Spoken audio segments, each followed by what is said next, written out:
같이 기도하시겠습니다. 할렐루야, 할렐루야, 할렐루야. 참 좋으신 우리 하나님, 아빠, 아버지, 무엇이간데 이렇게 주님의 몸된 교회를 사랑하시고 우리를 또한 사랑하셔서 이렇게 복음 앞에, 하나님의 말씀 앞에 우리로 하여금 모이게 해주시고 하나님의 말씀을 통하여 하나님을 알고 하나님의 뜻을 알고 하나님의 길을 깨달아 순종하여 살 수 있도록 우리를 불러 모아 주시고 또 우리에게 배울 수 있는 열정을 주셔서 감사하고 감사드립니다.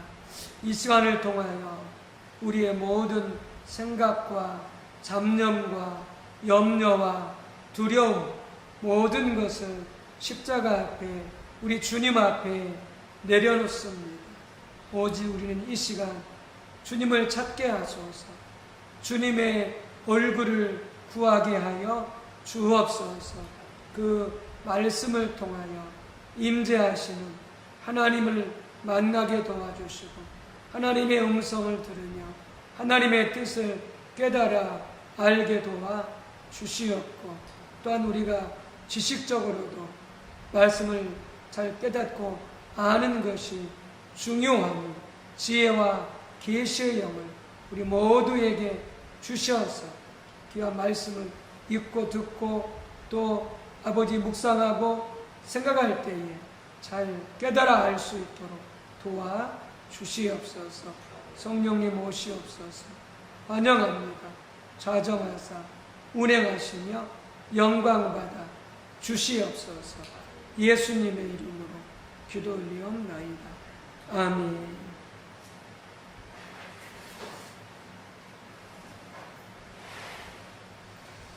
네. 오늘은 제 국가 중에 3번 묵상의 중요성 150쪽부터 마지막 부분까지 할 텐데요. 지난 시간 말씀 묵상에 대해서 일반적인 교요 한 부분 나눴었는데 그 부분을 잠깐 정리하고 들어가도록 하겠습니다. 우리가 하나님과 친밀히 교제를 해야 되는데 하나님과 친밀히 교제한다고 했을 때에 우리는 크게 세 가지 수단이 있습니다. 찬양과 경배 혹은 예배, 또 하나는 기도, 중보기도, 하나님 나라를 위한 기도, 그 다음에 세 번째는 말씀 묵상입니다. 말씀 묵상입니다. 그래서 말씀 묵상은 하나님과 친밀히 교제하고 하나님과 동행하는 삶을 살기 위해서 빼놓을 수 없는 너무나 중요한 요소입니다. 우리가 하나님의 말씀을 흔히 영혼의 양식이다 이렇게 말하죠. 하나님의 말씀은 양식이다. 우리 육신의 양식, 바로 밥을 먹어야 우리가 살 수 있듯이 바로 우리 신앙의 우리 영혼의 양식도 바로 하나님의 말씀이 바로 양식이다라고 하는 것이죠. 그래서 그 양식을 먹어야 우리 어린아이 같은 경우에는 그것이 이제 젖인데요. 어린아이가 엄마의 젖, 양식을 먹어야 그래야 바로 그 어린아이가 자라가게 되어지고 그 다음에 성숙하게 되어지는 것이죠. 마찬가지로 갓 태어난 어린 성도들이 하나님의 말씀을 먹고 자라야 자라가게 되어지고 그리고 성숙하게 되어져 갈 수가 있는 것이죠. 그러니까 우리가 예배를 통해서도 말씀을 듣고 또 이런 성경 공부 시간을 통해서도 우리가 말씀을 배우고 먹고 또 개인적인 묵상의 시간을 통해서 말씀을 먹고 배우고 하는 이런 모든 과정들이 얼마나 중요한지 모릅니다. 그래서 단순히 그냥 교회 나와서 예배 드리면서 말씀을 먹는 그런 성도가 되어지면 정말 신앙이 취약할 수밖에 없습니다. 어린아이 상태를 벗어날 수 없습니다. 그러니까 예배 시간을 통해서 나와서 말씀을 듣는 것뿐만이 아니라 이런 공부 시간을 통해서 계속해서 말씀을 배우고 또 개인적인 시간을 내서 또 말씀을 연구하고 묵상하고 이런 총체적인 과정들이 함께 가야 우리가 영적으로 신앙적으로 어린아이에 머물러 있지 않게 되어지는 것이죠. 자, 하나님의 말씀은 성도의 양식이다 하는 것입니다. 하나님의 말씀은 성도의 양식이다. 그래서 디모데후서 3장 16절 17절 이렇게 되어 있죠. 모든 성경은 하나님의 감동으로 된 것으로 교훈과 책망과 바르게 함과 의로 교육하기에 유익하니 이는 하나님의 사람으로 온전하게 하며, 그래서 온전하게 한다는 말은 흠이 없게 한다는 말이 아니고 성숙하게 한다, 자라게 한다, 그런 뜻이라고 되었죠. 무엇이? 성경, 하나님의 말씀이 하나님의 백성들을 성숙하게 자라게 만든다 하는 것이고요.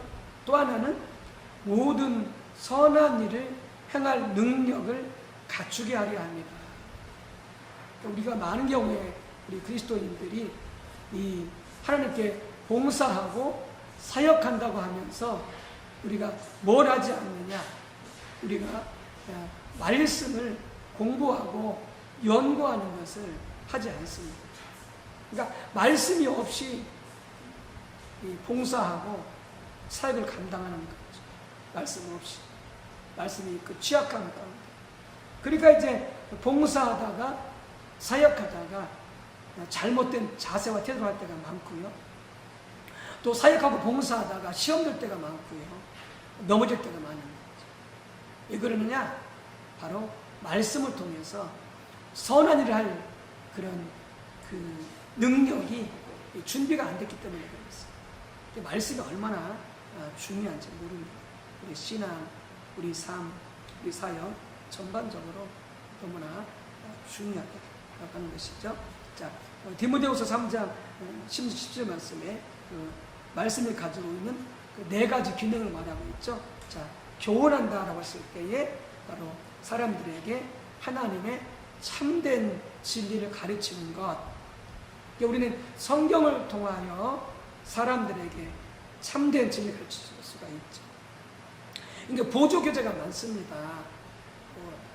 신학 도서도 있고 영성 도서도 있고, 그러나 근본적으로 그 모든 것들은 보조 교재지 참 교재가 아니에요.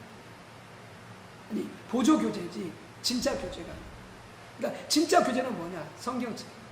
그러니까 영성도서 모든 다른 부교재는 철저하게 하나님의 말씀인 것을 통해서 그러한지 그러하지 아니한지 대조하면서 봐야 되는 거죠. 대조하면서 봐야 되는 거죠. 무조건 영성도서, 무조건 신학도서 이것에 빠져서 그것만 매몰되어 있으면 정말 잘못된 엉뚱한 길로 갑니다. 그런 신학도서, 영성도서가 철저하게 말씀에 맞는지 성경을 읽으면서 점검하면서 보아야 되는 거죠. 그러니까 성경은 하나님의 참된 진리를 사람들이 가르치는 근본적인 교재입니다. 내신적인 교재. 두 번째는 책망이죠. 그래서 잘못된 혹은 거짓 교리로부터 믿음을 방하는 것이죠. 오늘날 잘못된 신앙이 참 많습니다. 이단 사이비 빼놓고도요, 우리 기독교 신앙 안에 잘못된 신앙을, 잘못된 가르침이 너무나 많습니다. 성경으로 돌아가서 그런 잘못된 교리, 잘못된 신앙, 이런 것들을 우리가 바로 잡아가야 되고, 그리고 지켜나가야 되는 것이죠. 자, 바르게 함. 자, 바르게 함은 잘못하고 있는 사람들을 올바른 길로 바로 잡는 것이고요. 예. 그러니까 그것이 신앙이든지 그것이 삶이든지 그것이 말이든지 동기나 자세든지 이게 우리가 너나 없이 다 보면은 잘못된 길로 갈 때가 많거든요. 그래서 우리는 성경을 통하여서 그것을 바로잡아 줘야 되는 거죠. 물론 이제 바로잡아 준다고 해서 뭐 함부로 바로 하면 안 되고요. 이제 지혜와 또 여기엔 또 연단의 과정을 통해서 또 이렇게 가르치는 자로서의 어떤 그런 세워져 있어야 되겠죠. 무조건 잘못된 것을 지적하고 가르친다고 그게 되어지는 게 아니니까요. 네 번째, 의로 교육하는 것입니다.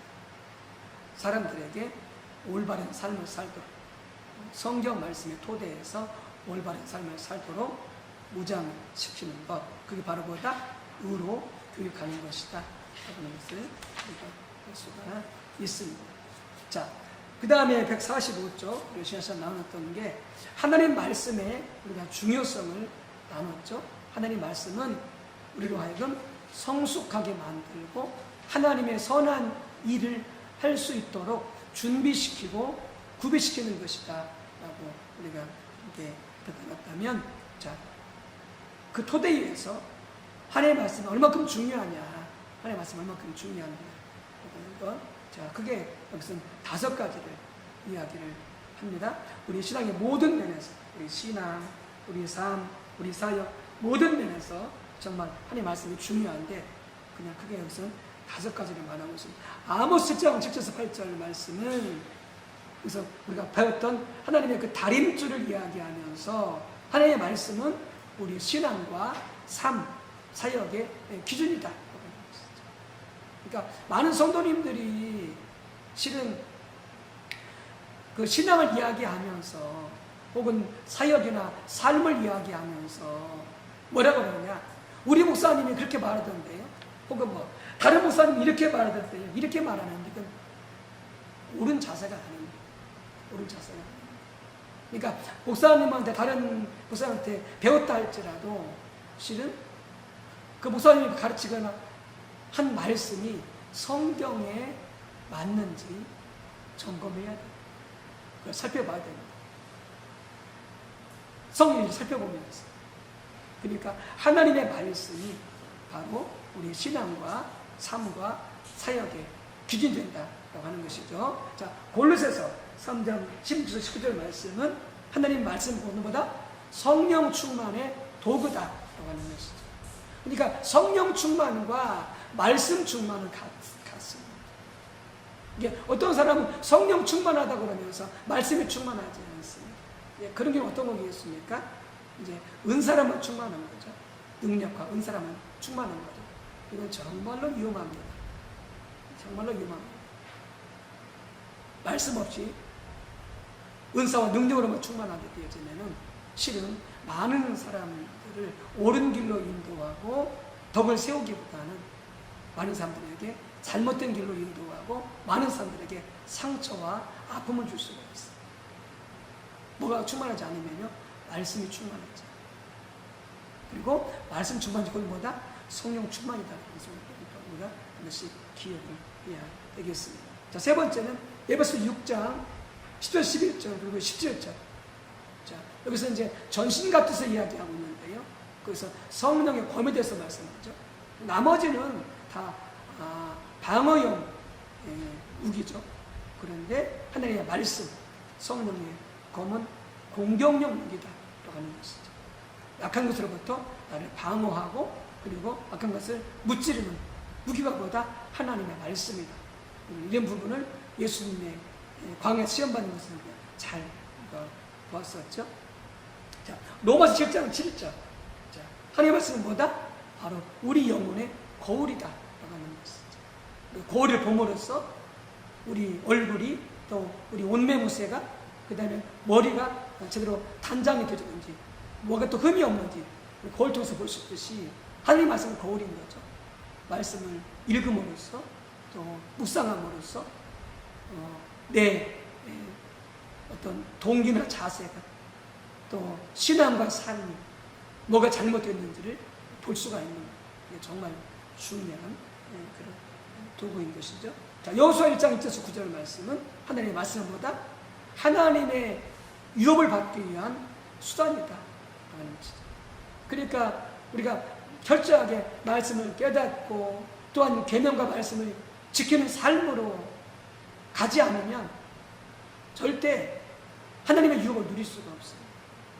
많은 성도들이 오해하고 있는 것이 말씀을 지키는 것이나 말씀을 통해서 하나님 뜻을 깨닫고 순종하는 것을 소홀히 합니다. 그리고 기도 많이 하면, 그냥 헌금 많이 하면, 봉사 많이 하면 그냥 하나님이 축복해 주지 않은 거죠.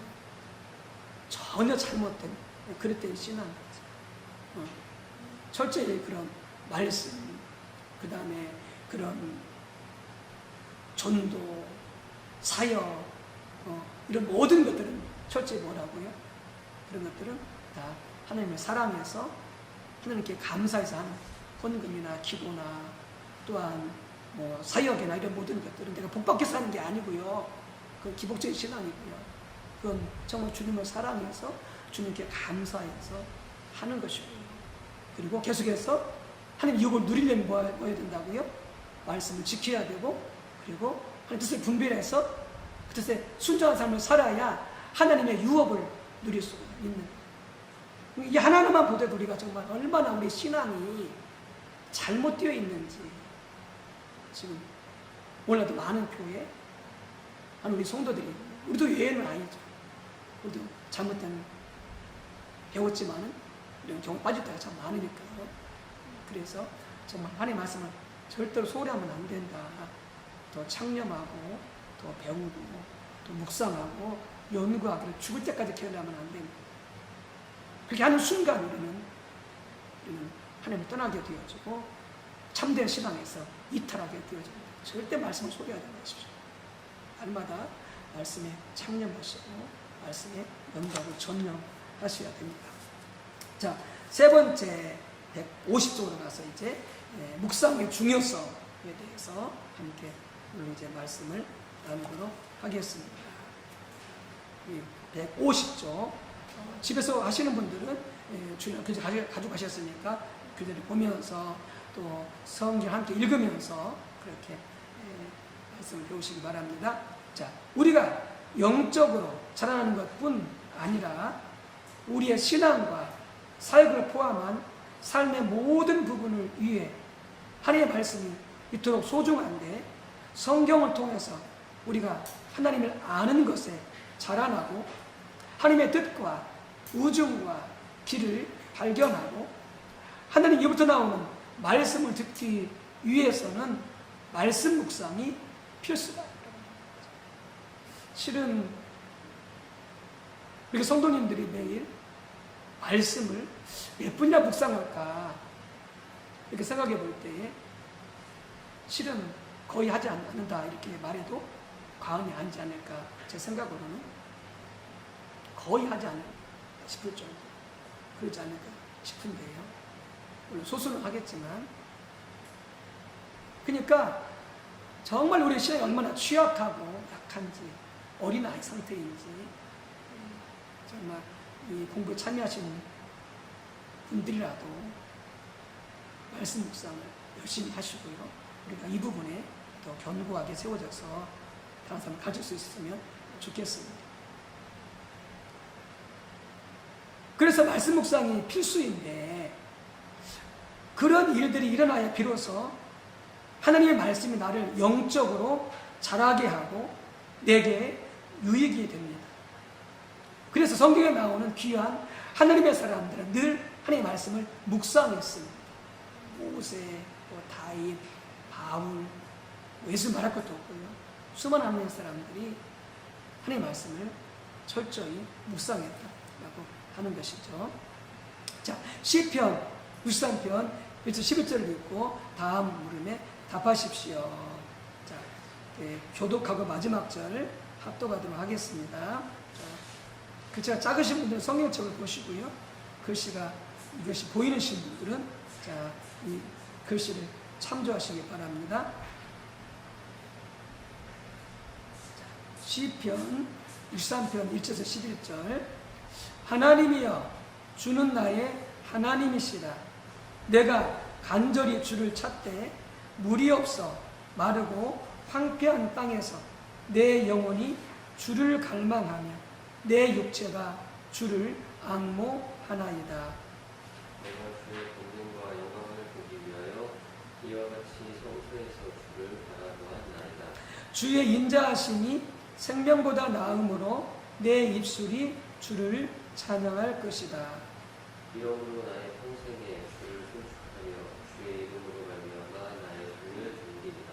골수와 기름진 것을 먹음과 같이 나의 영혼이 만족할 것이다. 나의 입이 기쁜 입술로 주를 찬송하되. 내가 나의 신상에서 주를 기억하며 새벽에 주의 말씀을 작은 소리로 주를 때 하오리니. 주는 나의 도움이 되셨습니다. 내가 주의 날개 그늘에서 즐겁게 부르리이다. 나의 영혼이 주를 가까이 따르니 주의 오른손이 나를 붙드시거니와. 나의 영혼을 찾아 멸하려 하는 그들은 땅 깊은 곳에 들어가며 달의 세력에 옮겨져 승전이의 머리가 되리이다. 왕은 하나님을 즐거워하리니 주께 맹세한 자마다 자랑할 것이나 거짓말하는 자의 입은 막히리로다. 자, 1번 다윗이 하나님을 찾고 구했던 자세를 당신의 말로 써보십시오. 거기 1절에 나타나 있죠. 하나님이여 주는 나의 하나님이시라. 내가 간절히 주를 찾되 물이 없어 마르고 황폐한 땅에서 내 영혼이 주를 갈망하며 내 육체가 주를 앙모하나이다. 다윗이 얼마나 간절히 하나님을 찾는지, 물이 없는 황폐한 땅, 사막, 광야에서 물을 찾듯이 그렇게 하나님을 찾았다, 이렇게 말씀하고 있죠. 말씀을 묵상할 때에도 이 자세가 필요합니다. 말씀을 읽고 듣고 연구하고 묵상할 때도 이 자세가 필요합니다.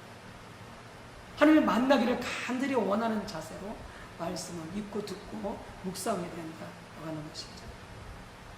다윗이 그랬던 것이죠. 자, 그렇게 그가 하나님을 찾으면서 했던 두 가지 일은 무엇이었습니까? 자, 5절 6절을 보십시오. 다시 한번 5절 6절. 다윗이 그렇게 간절히 하나님을 찾으면서 했던 두 가지 일. 골수와 기름진 것을 먹음과 같이 나의 영혼이 만족할 것이다. 나의 입이 기쁜 입술 주를 찬송하되 내가 나의 침상에서 주를 기억하며 새벽에 주의 말씀을 작은 소리로 읊조릴 때에 하오리니. 그래서 읊조린다는 말이 뭐냐면, 새벽에 하나님의 말씀 읊조린다는 말이 무슨 말이냐면 묵상한다는 말입니다. 묵상한다는 말인데 두 가지를 아주 뭐합니까? 주를 찬송하고, 근데 뭐합니까? 주의 말씀을 읊조리고. 그러니까 다윗이 간절히 하나님을 찾되 두 가지 수단을 통해서 뭘 통했어요? 찬양과 예배와 말씀의 묵상을 통해서 뭐 했다고요? 하나님을 간절히 찾아. 여러분, 그게 다윗이 그냥 된 게 아니죠. 다윗이 된 게 그냥 하나님 첫째 하나님의 은혜이고, 두 번째 다윗이 뭐예요? 이런 열망과 열정으로 하나님을 찾았기 때문에 다시 되었던 거예요.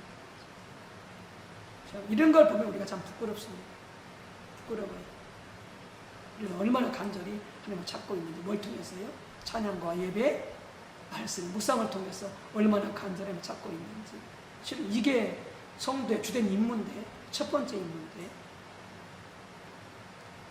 반드시 본받아야 돼. 정말 하나님을 찾는, 묵상하는 정말 중요한 자세가 할 수가 있겠습니다. 묵상의 중요성. 자, 151조. 자, 묵상의 자세. 그럼 다윗은 그렇게 찬양과 예배, 말씀의 묵상을 통해서 하나님을 간절히 찾았는데, 그가 어떤 자세로 말씀을 묵상했냐 하는 것이죠. 자, 151조. 하나님의 말씀을 묵상하는 데 있어서 한 가지 매우 중요한 것은 하나님의 말씀을 묵상하는 자세입니다. 당연히 그렇겠죠.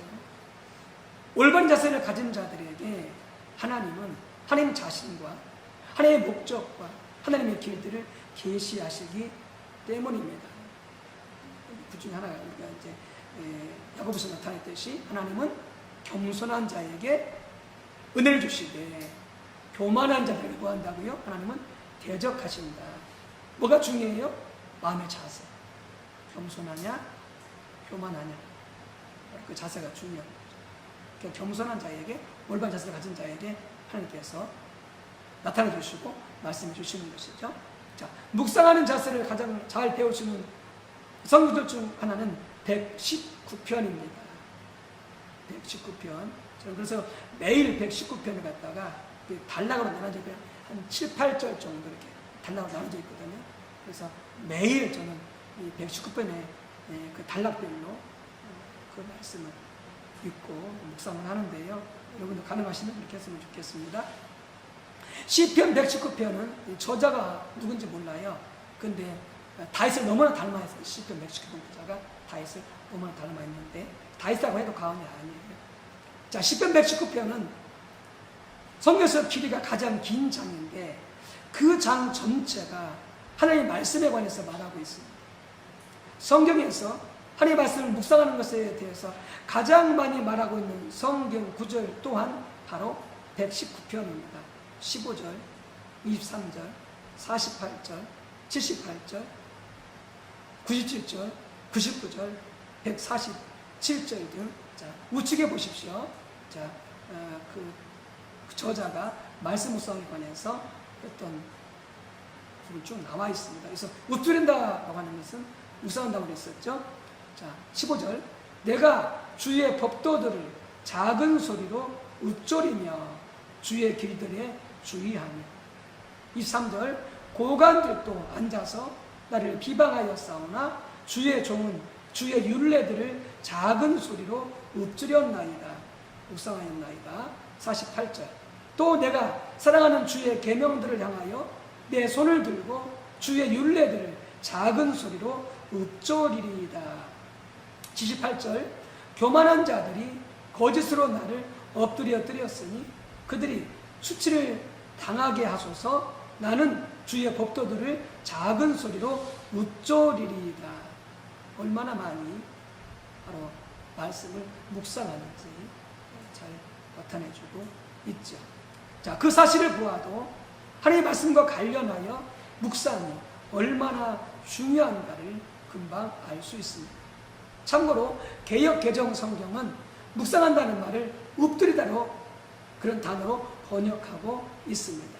시편 119편에서 하나님의 말씀을 묵상하는 올바른 자세를 배울 수 있습니다. 그 시편 기자는 참으로 하나님의 말씀을 사랑하고 또 하나님의 말씀을 기뻐하고 하나님의 말씀을 따라 산 사람이었습니다. 예. 자, 어떤 데서가 필요할까? 첫 번째, 말씀 묵상하면서 우리는 하나님의 얼굴을 구하는 것과 하나님의 말씀을 묵상하는 것이 깊이 연관되어 있다고 하는 것이죠. 우리가 말씀을 들으면서 배우면서 묵상하면서 가장 잘못된 것이 뭐냐? 말씀의 은혜를 받으려고 하는 것이죠. 자기가 원하는 말씀을 받으려고 하는 것이죠. 자기의 마음을 만족시키는 말씀을 받으려고 하는 거죠. 이렇게 되어지면 잘못된 자세. 잘못된 자세. 철저하게 우리가 예배도 마찬가지지만 말씀도 듣거나 그러나 묵상하거나 내가 원하는 것, 내가 듣고 싶어하는 것, 은혜 받고자 하는 것 다 내려놔야 됩니다. 내려놔야 철저히 말씀을 통해서 우리는 뭐예요? 하나님의 얼굴을 구해야 됩니다. 하나님 알기를 구해야 됩니다. 정말로 중요한 거예요. 시편 110편 기자가 그렇게 했다는 거죠. 자, 보시기 바랍니다. 시편 110편 기자는 무엇보다 하나님의 얼굴을 간절히 찾은 사람이었습니다. 하나님 알기를 구하는 사람이었습니다. 그리고 하나님을 찾기 위해서 그는 하나님 말씀 앞에 섰습니다. 그 어떤 말로 시편 119편을 시작하고 있는가를 보아도 이 점을 잘 알 수 있습니다. 행위가 온전하여 여호와 율법을 따라 행하는 자들은 복이 있습니다. 여호와의 증거들을 지키고 전심으로 여호와를 구하는 자는 복이 있도다. 율법을 따라 행하고 율법을 말씀을 지키면서 그는 뭐 했다고요? 전심으로 여호와를 구했다. 하나님을 찾고 구하는 거죠. 그분을 구하는 거죠. 그러니까 말씀 묵상, 그 말씀 묵상을 통해서 깨닫고 안 것을 지키는 것, 철저하게 뭐가 연관시킨다고요? 하나님 얼굴을 구하는 것, 하나님 알기를 구하는 것과 철저하게 연관시키는 일보다 말씀 묵상의 가장 중요한 자세다. 가장 중요한 자세. 하나님의 얼굴을 구하는 것과 하나님의 말씀을 묵상하는 것은 양방향으로 서로 밀접한 관계를 가지고 있습니다.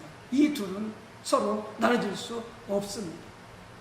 우선 하나님의 얼굴을 구하는 삶의 한 핵심적인 부분은 하나님을 알기 위하여 하나님 말씀 앞에 서는 것입니다. 그리고 양방향이라는 말이 무슨 말이냐면은 하나님의 얼굴을 구하려면 뭐가 필요해요? 말씀 묵상이 필요한 거예요. 말씀 묵상이 없이 하나님 얼굴을 구할 수 없어요. 하나님을 제대로 알 수가 없는 거예요. 또한 말씀을 묵상하려면 뭐가 필요해요? 하나님 얼굴을 구해야 되는 거죠. 그래서 이것은 양방향으로 교차한다고 하는 것이죠. 자, 반면에 하나님 말씀을 묵상한다는 것은 단순히 어떤 이론적인 지식이나 진리를 깨닫게 하는 것이 아니라 하나님을 알기를 구하여 서는 것입니다. 물론 앞에 부분도 필요해요. 말씀을 읽고 연구하고 묵상하면서 말씀을, 진리를 제대로 알고 깨닫고 이런 일을 아는 게 중요합니다. 근데 많은 경우에 말씀을 읽고 배우고 연구할 때, 묵상할 때 어떻게 되냐, 이 첫 번째에서 그냥 안주해버립니다.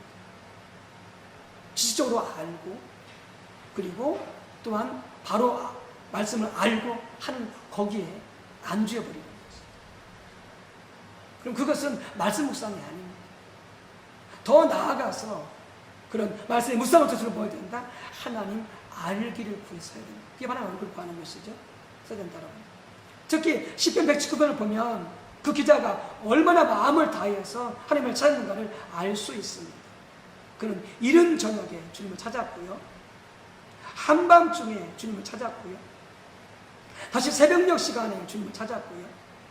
또한 그는 낮에 하루 종일 하나님의 말씀을 묵상했고요. 되새김질했고요. 하루에 7번씩 하나님을 찬양했고요. 성경에서 7번은 완전 수인데 이번에 그만큼 그가 하루 종일 주님을 찾고 주님을 예배했다는 것이죠. 뭘 통해서요? 말씀의 묵상을 통해서. 얼마나 이 시편 119편 기자가 말씀을 통해서 간절히 하나님을 찾았는지. 다시 이런 사람이었는데 여러분 정말 분발해야 될 줄로 믿습니다. 우리 모든 분들이 정말 분발했으면 좋겠습니다. 저희 광소리 모두가 다. 자, 그분 한번 보겠습니다. 다윗이 얼마나 마음을 다해서 그렇게 하나님을 간절히 자, 그 좌측에 보시기 바랍니다. 시편 119편 55절, 62절, 97절, 147절, 148절, 164절. 여호와여, 내가 밤에 주의 이름을 기억하고 주의 법을 지켰나이다. 내가 주의 의로운 기도들로 말미암아 밤중에 일어나 주께 감사하리. 내가 주의 법을 어찌 그리 사랑하는지요? 내가 그것을 종일 작은 소리로 읊조리나이다. 내가 날이 밝기 전에 부르짖으며 주의 말씀을 바라싸우니 주의 말씀을 조용히 읊조리려고 내가 새벽녘에 눈을 떴나이다. 주의 의로운 기도들로 말미암아 내가 하루 7번씩 주를 찬양하였나이다. 우리 모두의 강력한 도전이 되었으면 좋겠습니다. 자, 두 번째, 어떤 데서가 필요하냐? 깨닫게 해달라는 간절한 기도와 하나님의 말씀을 묵상하는 것. 묵상을 통해서 우리가 추구하는 것은 하나님을 아는 것에서 자라나고 하나님의 뜻과 우중과 길을 발견하고 또한 하나님의 말씀 통해서 보여 내 자신을 발견하고 내가 죄 가운데 있는지 하나님의 제대로 따라가고 있는지 자신을 발견하는 것도 하나님을 아는 것에 속하겠죠. 하나님으로부터 나오는 말씀을 듣는 것, 바로 이것이 모두가 바로 묵상을 통해서 하나님을 추구하는 것인데 이러한 일들은 하나님의 지혜나 능력을 얻을 수 있는 일들이 아니들 당연히 그렇죠. 우리 이성으로 할 수 있는 게 아니죠.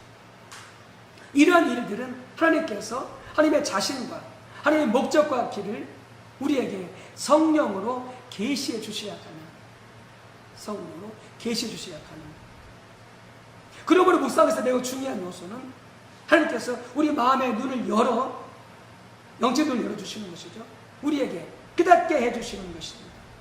시편 110편 기자는 단순히 성경적인 지식이나 정보나 소위 단편적인 마음의 위안을 위해서 하나님의 말씀을 묵상하지 않았습니다. 그는 하나님의 길을 알기를 열망했습니다. 그래서 그는 하나님의 말씀을 묵상하면서 반복적으로 하나님께서 그의 마음의 눈을 열어서 그로 하여금 깨닫게 해달라고 반복적으로 간절히 기도했습니다. 사실 그는 그것을 위해서 지나칠 정도로 하나님께 간절히 기도했습니다.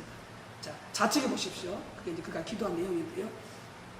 한번 읽고 한번 읽어보겠습니다. 그만큼 그는 하나님의 목적과 길을 알기를 갈망했습니다. 반드시 배워야 할 그런 자세입니다. 깨닫게 해달라고 기도했다는 거죠. 자, 보십시오. 좌측에 찬송을 받으실 주 여호와여 주의 율례들을 내게 가르치소서. 18절 내 눈을 열어서 주 율법에서 놀라운 것을 보게 하소서. 26절 내가 나의 행위를 아뢰매 주께서 내게 응답하셨사오니 주의 율례들을 내게 가르치소서. 27절 나에게 주의 법도들의 길을 깨닫게 하여 주소서. 그리하시면 내가 주의 기이한 일들을 작은 소리로 읊조리리이다. 33절 여호와여 주의 율례들의 도를 내게 가르치소서. 내가 끝까지 지키리이다. 34절 나로 하여금 깨닫게 하여 주소서. 내가 주의 법을 준행하며 전심으로 지키리이다. 64절 여호와여 주의 인자하심이 땅에 충만하였사오니 주의 율례들로 나를 가르치소서. 66절 내가 주의 계명들을 믿었사오니 좋은 명철과 지식을 내게 가르치소서. 68절 주는 선하사 선을 행하시오니 주의 율례들로 나를 가르치소서. 73절 주의 손이 나를 만들고 세우셨사오니 내가 깨달아 주의 계명들을 배우게 하소서. 108절 여호와여 구하오니 내 입이 드리는 자원 제물을 받으시고 주의 공의를 내게 가르치소서. 124절 주의 인자하신 대로 주의 종에게 행하사 내게 주의 율례들을 가르치소서. 125절 나는 주의 종이오니 나를 깨닫게 하사 주의 증거들을 알게 하소서. 130절 주의 말씀을 열면 빛이 비치어 우둔한 사람들을 깨닫게 하나이다. 135절 주의 얼굴을 주의 종에게 비추시고 주의 율례로 나를 가르치소서. 144절 주의 증거들은 영원히 의로우시니 나로 하여금 깨닫게 하사 살게 하소서. 169절 여호와여 나의 부르짖음이 주의 앞에 이르게 하시고 주의 말씀대로 나를 깨닫게 하소서. 말씀 묵상과 하나님께서 깨닫게 해달라고 하는 이 간절한 기도가 얼마나 깊이 연관되는지 모릅니다. 결국 깨달지 못하면 어떻게 해요?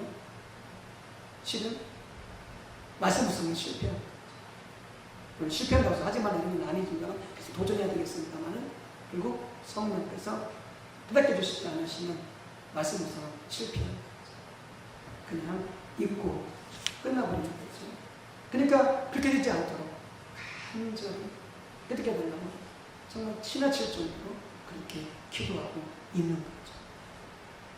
세 번째, 순종하고자 하는 자세와 하나님의 말씀을 묵상하는 것. 이것도 정말 중요하고 깊이 연관되었다고 하는 것이죠. 시편 119편의 기자는 왜 그렇게 하나님의 길을 혹은 하나님의 뜻을 알게 해달라고 간절히 기도했습니까? 저 왜 그러겠어요? 순종하기 위해서. 하나님의 뜻을 알아. 하나님의 길을 알아. 순종을. 왜? 그게 유일한 살 길이기 때문에. 생명을 얻는 길이기 때문에. 하나님을 기쁘시게 하는 길이기 때문에.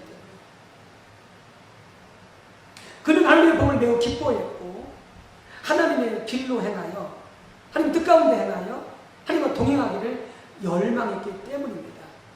그러니까 하나님과 동행합니다. 주님과 동행합니다. 말을 많이 하잖아요. 그게 무슨 말이에요? 이 말이에요. 성령의 조명으로 하나님 뜻을 깨닫고 순종하여 살 때에 주님 동행해 주시는 것이죠. 주님과 동행하는 것이죠. 그러니까 제 뜻을 깨달아 알지도 못하고 그 뜻에 순종한 삶을 살지 않으면 그냥 말뿐인 거죠. 주님 우리와 함께 하시고 그냥 이만이 하나님이야. 난 주님 동행하는 삶을 살고 있어. 말뿐인 거죠. 실제는요. 아닌 거죠. 그러니까 주님 동행하는 삶을 살려면 철저히 성령의 조명으로 말씀 묵상 가운데 한 뜻을 깨닫고 순종하며 살 때에 하나님께서 우리가 동행해 주시는 것이죠. 우리를 주도하시고 이끌어 가시게 되는 것이죠. 이걸 위해서 뭐 한다고요? 말씀 묵상이 필수적으로. 이게 말씀 묵상하지 않으면 주님과 동행하는 삶을 산다? 그건 가능하지 않습니다. 그건 말뿐인 거죠. 자, 이제 보시겠습니다. 시편 119편 14절 16절 23절 24절 40절 48절 77절 78절 97절 100절 147절 등을 읽고 그 기자가 하나님의 말씀을 얼마나 즐거워했는가를 당신의 말로 써보십시오. 그렇죠? 자, 그가 얼마나 하나님의 말씀을 즐거워하고 기뻐했는지 그 말씀의 뜻을 깨달아서 주의 궁휼히 여기심이 내게 임하사 내가 살게 하소서. 주의 백절 주의 법도들을 지킴으로 나의 명철함이 노인보다 나으니이다. 147절 내가 날이 밝기 전에 부르짖으며 주의 말씀을 바라싸우며. 얼마나 그가 말씀을 사랑하고 말씀을 즐거워했는지 아시나요? 왜 그럴까요? 그냥 아는 거죠. 말씀 묵상의 그 즐거움, 그리고 말씀 묵상을 통해서 하나님을 만나고 하나님 뜻을 깨닫고 순종할 때 경험하게 되는 하나님의 그 놀라신 사랑 가운데 하나님의 역사, 그 즐거움을 아는 거죠. 즐거움을 아는 거죠. 그러니까 어떻게 말씀을 사랑할 수밖에 없고 말씀을 즐거워할 수밖에 없는 거죠.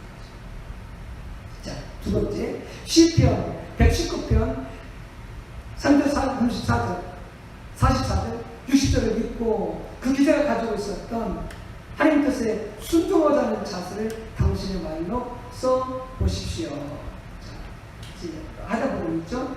말씀입니다. 자, 30절 내가 성실한 길을 택하고 주의 규례들을 내 앞에 두었나이다. 31절 내가 주의 증거들에 매달려 싸우니 여호와여 내가 수치를 당하지 말게 하소서. 32절 주께서 내 마음을 넓히시면 내가 주의 계명들의 길로 달려가리이다. 33절 여호와여 주의 율례들의 도를 내게 가르치소서. 내가 끝까지 지키리이다. 34절 나로 하여금 뜻게 하여 주소서. 내가 주의 법을 준행하며 전심으로 지키리이다. 44절 내가 주의 율법을 항상 지키리이다. 영원히 지키리이다. 60절은 주의 계명들을 지키기에 신속히 하고 지체하지 아니하였나이다. 이 저자가 묵상을 통해서 말씀을 깨닫고 그가 순종하게 얼마나 기뻐하고 그리고 전심을 다했는지 그리고 신속히 했는지 증거하고 있는 것이죠.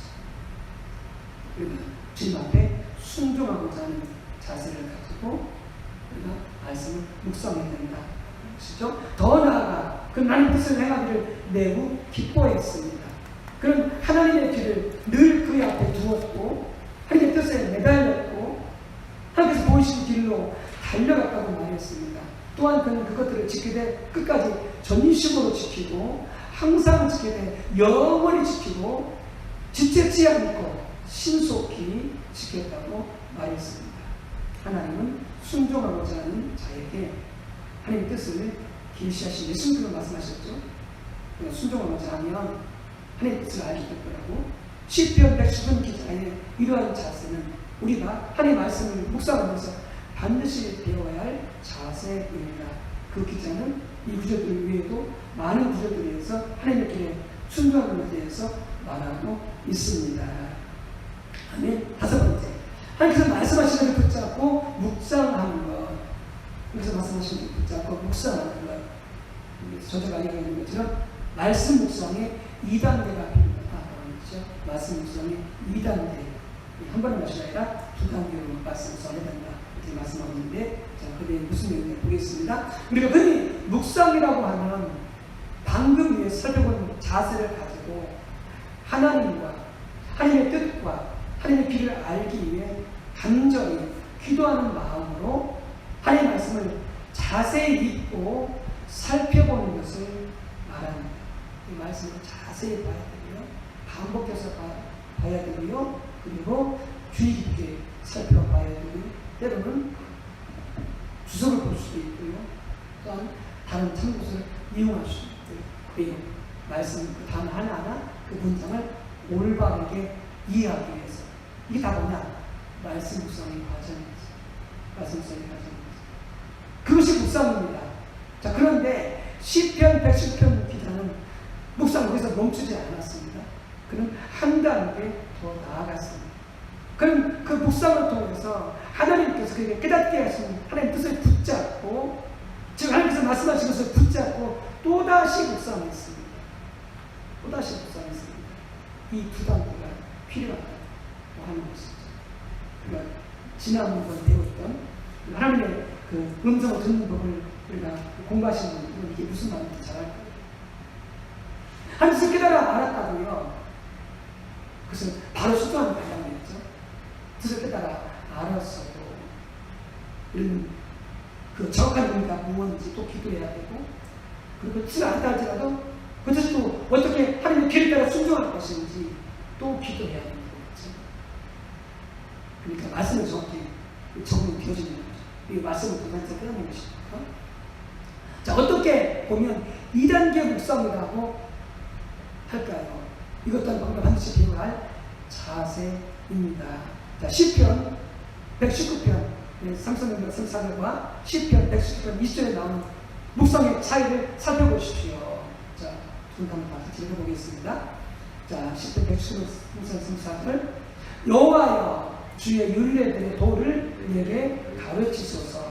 내가 끝까지 지키리이다. 나로 하여금 깨닫게 하여 주소서. 내가 주의 법을 순행하며 전심으로 지키리이다. 자, 그 다음에 27절요. 나에게 주의 법도들의 길을 깨닫게 하여 주소서. 그리하시면 내가 주의 기이한 일들을 작은 목소리로 읊조리이다. 자, 그러니까 이게 지금 2단계의 말씀 묵상이 나타나는 거죠. 자, 첫째, 그는 하나님의 길을 알기 위해 하나님의 말씀을 묵상했습니다. 다시 말해서 하나님께서 그의 마음의 눈을, 영적인 눈을 밝혀주셔서 그로 하여금 하나님의 길, 혹은 하나님의 뜻을 깨닫게 해달라고 기도하면서 그는 하나님의 말씀을 묵상했습니다. 이 말씀을 묵상하면서 아까 얘기했듯이 간절한 마음으로 깨닫게 해달라고 성령을 의지하면서, 그리고 그 말씀을 반복해서 또 말씀을 주의 깊게 또 읽고 또 읽고, 그렇게 하는 가운데 하나님 뜻을 알기를, 하나님 길을 알기를 이렇게 구해서, 그래서 이렇게 알게 되는 첫 번째가 뭐냐? 그게 첫 번째 말씀 단계다. 두 번째, 그렇게 해서 말씀 묵상을 통해서 하나님 뜻을 깨닫게 해주셨을 때, 하나님의 길을 알게 됐을 때, 즉 하나님께서 말씀하시는 것 깨닫게 하시면서 붙잡고 또 묵상해야 된다는 거죠. 계속해서 그는 하나님의 말씀을 되새김질이 있습니다. 즉 하나님 말씀하신 것, 하나님 뜻을 듣는다는 겁니다. 묵상은 일반적으로는 첫째 부분을 생각합니다. 그러나 둘째 부분도 우리가 반드시 배워야 할 묵상의 중요한 부분이다 라는 거죠. 깨달았다고 해서 바로 그것이 우리가 바로 순종으로 나아가면 안 된다는 거죠. 그래서 깨달았다 할지라도 우리는 또 어떻게 그 말씀에 순종할 것인지 하나님의 길, 하나님의 방법을 보여야 된다는 거죠. 그렇잖아요. 하나님께서 깨닫고 나서 그다음에 어떻게 하느냐? 인본적으로 자기가 그 하나님께서 이루어가는 방법을 도움할 수가 있어요. 그러니까 하나님의 뜻을 깨달아 알아서 그 뜻이 하나님의 그 방법을 따라 하나님의 이루어질 수 있도록 그 말씀을 붙잡고 계속 어떻게 기도하고 묵상해야 되는. 그래서 시편자가 말씀하는 거예요. 주의 법도들의 길을 깨닫게 하여 주시옵소서. 법도들의 길을 깨닫게 하여 주시옵소서. 이게 하나님의 법 말씀을 깨닫다 할지라도 다시 또 모여있기 때문에 그 말씀을 깨달은 말씀을 붙이고 하나님의 길을 깨달아가지고 묵상하고 기도해야 된다라고 하는 것이죠. 두 단계의 묵상이 필요하다는 것이고요. 자, 여섯 번째, 하나님께서 말씀하시는 붙잡고 기도하는 것. 묵상과 관련하여서 우리가 시편 119편의 기자에게 배울 수 있는 또 하나의 중요한 요소는 하나님께서 말씀하시는 것, 즉 하나님 약속을 붙잡고 기도하는 것입니다. 실은 이 부분도 실은 많이 익숙하지가 않아요. 어떤 하나님께서 우리 깨닫게 해주셨으면, 알게 해주셨으면, 그 다음에 어떻게 그냥 그걸 기록해서 그걸 붙잡고 기도해 가야 되는데, 우리 깨닫다고 해놓고 그 다음에 어떻게 그냥 잊어버리고 기도하지 않죠. 그러면 어떻게 되냐면 그 말씀은 이루어갈 수 없는. 근데 시편 119편은 거기서 끝나지 어떻게 했다면 깨달은 소리 가지고 하나님 약속 붙잡고 어떻게 했다면 기도했다는 거예요. 그 뜻이 이루어지죠. 그 약속이 이루어지죠. 이게 또한 중요한 말씀이었어요. 한 가지 요소다 하는 것이죠. 하나님께서 그에게 하나님의 뜻을 보이셨을 때 그것을 마음에 품고 그래서 무사에서 뿐만이 아니라 그 뜻이 이루어지도록 하나님께 간절히 기도했습니다. 시편 119편 23절 25절 56절 69절 78절을 읽고 그 당시 그 시편 기자가 처해있던 상황을 당신의 말로 표현해 보십시오. 우측 보십시오. 어떤 상황들이 있는지. 고관들도, 자 23절, 고관들도 앉아서 나를 비방하여 싸우나 주의 종 주의 율례들을 작은 소리로 읊조렸나이다. 25절, 내 영혼이 진토에 붙어 싸우니 주의 말씀대로 나를 살아나게 하소서. 56절, 교만한 자들이 나를 심히 조롱하였어도 나는 주의 법을 떠나지 아니하였나이다. 69절, 교만한 자들이 거짓을 지어 나를 치려하였사오나 나는 전심으로 주의 법도들을 지키리이다. 78절, 교만한 자들이 거짓으로 나를 엎드려뜨렸으니 그들이 수치를 당하게 하소서. 나는 주의 법도들을 작은 소리로 읊조리이다. 지금 기자가 처한 상황은 어떤 상황이에요? 시인이 위급한 상황이죠. 아주 어려운 상황이죠. 놀라운 거예요. 이 시인이 위급하고 어려운 상황 속에서 그걸 뭘 붙잡고 있어요 지금요? 말씀을 묵상하고 말씀을 떠나지 않게 말씀을 순종하게 추구해야 우리 어떻게 해요? 이 정도가 아니고요. 우리 조금 걸리면 어떻게 해요? 불평하고 원망하고 기도하지 않고 하나님 찾지 않고 말씀 보고는 들으려고 하지도 않고 그러면서 어떻게 인간이 내가 해볼까 잔뜩 염려하고 두려워하고. 아니 20분의 기자님들이 좋은 분을 시작하고 있었어요. 우리부터 어려운 상황 속에 지금 뭘 추구하고 있어요? 말씀을 추구하고 있어요. 정말 우리가 그렇지 않습니다. 자, 10편 119편 30절 42절 58절을 읽고 그 상황에서 그가 하나님께 구하고 있는 기도를 살펴보십시오. 보십시다. 38절, 주를 경외하게 하는 주의 말씀을 주의 종에게 세우소서. 39절, 내가 두려워하는 비방을 내게서 떠나게 하소서. 주의 규례들은 선하심이니이다. 40절, 내가 주의 법도들을 사모하여 싸우니 주의 의로 나를 살아나게 하소서. 41절, 여호와여 주의 말씀대로 주의 인자하심과 주의 구원을 내게 임하게 하소서. 무엇대로요? 주의 말씀입니다. 주의 말씀. 42절, 그리하시면 내가 나를 비방한 자들에게 대답할 말이 있사오니 내가 주의 말씀을 의지함이니이다. 내가 주의 말씀을 의지함이니이다. 내가 전심을 주께 구하였사오니 주의 말씀대로 내게 은혜를 베푸소서. 철저하게 하나님 말씀, 하나님의 뜻이 이루어지기를 간절히 기도합니다. 자, 그럼 들어보십시오. 그 당시 시편 기자는 사면초과 같은 처지에 처해 있었습니다. 그러한 상황에서도 우리가 살펴볼 대로 그는 하나님의 말씀을 사랑하고 하나님의 말씀을 묵상하고 하나님의 말씀을 붙잡았습니다. 그 사람의 말씀을요. 그리고 그는 하나님께 도와달라고 간절히 기도했습니다. 동시에 그는 반복적으로 그런 상황에서 주의 길을 가시달라고 간절히 기도했습니다. 그 길로 행함으로 하나님과 동행하는 삶을 살기 원했기 때문입니다. 그리고 당면한 상황에 대해서도 하나님의 길을 알기 원했기 때문입니다. 그는 단순히 그의 문제를 해결하려고 하나님의 주기차게 구하지 않았습니다. 자, 156쪽이요. 특히 그는 하나님께 은혜를 구하여 기도하되 하나님 말씀대로 그에게 은혜를 부어달라고 간절히 구했습니다. 41절, 58절. 그는 하나님께서 그에게 주신 약속을 붙잡고 기도했습니다. 아까 말씀대로 일하는 게 있었잖아요. 그게 바로 하나님 약속 붙잡고 기도했던 내용이죠. 히브리서 약자는 이 구절의 말씀에 대해서 한편 말씀 또한 하나님과 저자 사이의 언약의 관계, 즉 약속의 관계를 암시하는 용어이다 이렇게 말씀합니다. 하나님께서 알려주셨던 그 약속, 언약 이런 부분이라고 하는 거죠. 그래서 그 말씀이 이루어진다. 말씀드린다. 더 나아가 그 시편 기자는 하나님의 말씀이 이 땅에 세워지도록 하나님의 공의가 이 땅에 세워지도록 간절히 기도했습니다. 진짜 그가 하나님의 은혜와 도움을 구하는 것도 단순히 그 자체의 유익을 위한 것이 아니었습니다. 그런 부분이 있겠죠. 크게 보면 그것이 주목적이 아니라는 거죠. 그것이 이유가 아니라는 거죠. 그것은 하나님의 말씀의 공의가 이 땅에 드러나기 위한 것이었습니다. 그러나 하나님의 법이 범해진 것을 보면서 하나님께서 끝까지 하나님의 말씀을 붙잡고 하나님의 길로 행하는 자신을 도와주심으로써 하나님의 말씀의 권위를 나타내게 된다. 하나님의 법을 따라 사는 것이 복된 삶인 것을 나타내게 된다고 그렇게 기도했습니다.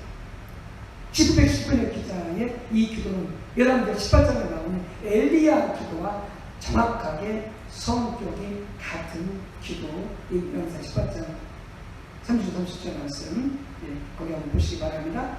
좌측에 있는 말씀. 30절부터 저녁 소재 드릴 때에 이르러 선지자 엘리야가 나가서 말하되 아브라함과 이삭과 이스라엘 하는 여호와여, 주께서 이스라엘 중에서 하나님이신 것과 내가 주의 종인 것과 내가 주의 말씀대로 이 모든 일을 행하는 것을 오늘 알게 하옵소서. 여호와여, 내게 응답하옵소서. 내게 응답하옵소서. 이 백성에게 주 여호와는 하나님이신 것과 주는 그들의 마음을 들키심을 알게 하옵소서. 지금 갈멜산당에서 엘리야가 바알 아셀 선자와 지금 대결하고 있잖아요. 그래서 엘리야가 지금 하나님께 기도하고 있지 않습니까? 그래서 보니까 그 갈멜산에서 바알 선자와 대결하는 그조차도 그것이 엘리야의 생각이 아니고 엘리야의 계획이 아니고요. 그게 뭐라고요? 그게 하나님의 뜻이었다. 하나님의 계획에서 나온 것입니다. 그래서 내가 주의 좋은 것과 내가 주의 말씀대로 이 모든 행하는 것을 오늘 알게 하옵소서 하는 불이 임하고, 그래서 그들이 하나님의 것을 그들이 하나님께 돌아오게 해달라고, 하나님의 공의가 회복되게 해달라고 그렇게 기도하고 있는 거죠. 그 기도가 지금 110번 기도가 어떻게 들어가게 같다라는 거예요. 그리고 우리가 왜 말씀을 묵상하느냐, 이 말씀을 우리가 연구하고 읽고 묵상해야 되느냐, 그 말씀을 통해서 하나님의 뜻을 알고 하나님의 계획을 알고 또 그것이 이루어지도록 간절히 기도하게 되었습니다. 그리고 내가 깨달은 대로 하나님 길을 따라 순종하기 위해서 말씀을 묵상하는 것이 정말 중요하다. 그래서 말씀 묵상과 하나님의 얼굴을 어떻게 한다? 긴밀하게 연관되어 있다 하는 것이죠. 110편, 130, 138을 읽고 하나님 말씀을 향한 그의 열심을 당신의 말로 써보십시오. 보시겠습니다. 얼마나 하나님 말씀을 열심히 가지고 있는지. 주의 말씀을 지키지 아니하는 거짓된 자들을 내가 보고 슬퍼하였나이다. 내가 주의 법도들을 사랑함을 보옵소서. 여호와여, 주의 인자하심을 따라 나를 살리소서. 주의 말씀에 강림은 진리이오니 주의 의로운 모든 규례들은 영원하니. 고관들이 거짓으로 나를 핍박하나 나의 마음은 주의 말씀만 경외하나이다. 사람이 많은 다짐을 얻은 것처럼 나는 주의 말씀을 즐거워하나이다. 나는 거짓을 미워하며 싫어하고 주의 율법을 사랑하나이다. 이 기자는 얼마나 말씀 묵상, 말씀성 통해서 순종하고 또 그 대신에 기도를 하는데 얼마나 열망, 열정을 가지고 있는지 정말 우리가 이 말씀 볼 때 참 부끄럽죠. 10편 158절 말씀하고 그렇잖아요. 주의 말씀을 지키지 않는 거짓된 자들을 내가 보고 슬퍼하는. 실은 며칠 전에 본선이 애통한 자성에서 그랬죠.